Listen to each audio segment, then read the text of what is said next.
This week I'm bringing you American Hunter's whitetail season from my office.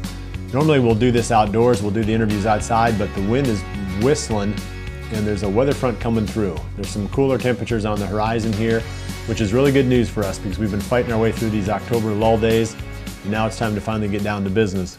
So this is that transition, and leading into it, I need to get as much information as I can so I know which tree stands to be hunting, so I can put together some strategies for some of these bucks that I'm going after. So yesterday I put all 11 of my trail cameras out. I got into all my best spots, those locations where I think I'm most likely to learn as much as I possibly can about these 4 bucks on my hit list. And specifically, we're kind of down to 3, unless this one deer pops up that we've been looking for and haven't been able to find yet. So we've got the double G4 buck, which I've gotten just a little bit of trail camera activity back around the middle of September and nothing since. A lot of summer video of this deer.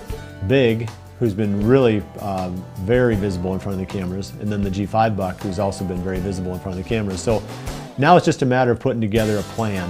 I've talked about Big some in prior episodes. I've moved a tree stand into a spot where I really think I can get this deer, and I talked about that maybe a couple episodes back. So we've got that deer pretty well covered. Now it's time to focus on this deer that I call the G5 buck.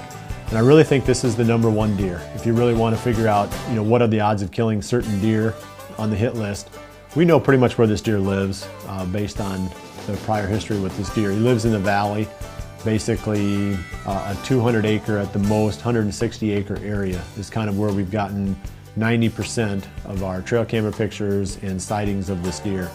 So that tells me that that's where we're probably going to run into him again this year. So now the question is, what makes one buck so much easier to kill than another? And that's something that I've been beating on since we started on this series, is that this season is just going to come down to more of a study of buck personalities and how to adapt your hunting strategies to those personalities rather than almost anything else. So we'll keep touching on that as we go throughout the whole season. It's getting interesting now. We've been doing a lot of preparation and a lot of build-up. 25th of October, right on through the whole month of November and into the first few days of December until the firearm season comes in here. I'm going to be in a tree just about every single day, morning and evening. So in terms of my final preparation, the biggest thing is getting these trail cameras out, giving them 3-4 days, pulling the cards, throwing a little bit of small amount of bait in front of them again, give them another 3-4 days, and then pull the cameras out. So next week we're going to be talking about what I learned from these trail camera photos. It should help me determine which bucks are still moving during daylight. My guess is that we've got these deer pretty well pegged because of so much history with these deer. But we still need to know, those fine points. What direction is the deer coming from when he approaches the camera? Which bucks are we going to really focus on when we go into hunting here on the 25th of October? So that's the next step, and I've got a lot of other things I'm doing. I'm cutting a few shooting lanes here and there on some of the tree stands, getting them prepared and ready to go.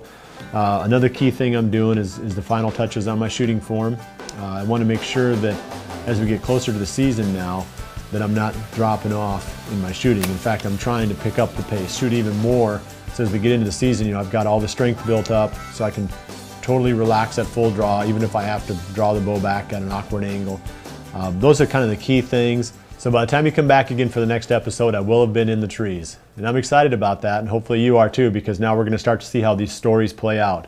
We've been laying the background for these bucks that I'm going after, and now we get to find out if all the pieces of the puzzle are going to fit together and we can pull off something here in the next few months that's going to be pretty special. So I appreciate you joining us. We'll see you back here again next week for the next episode of Whitetail Season right here at AmericanHunter.org.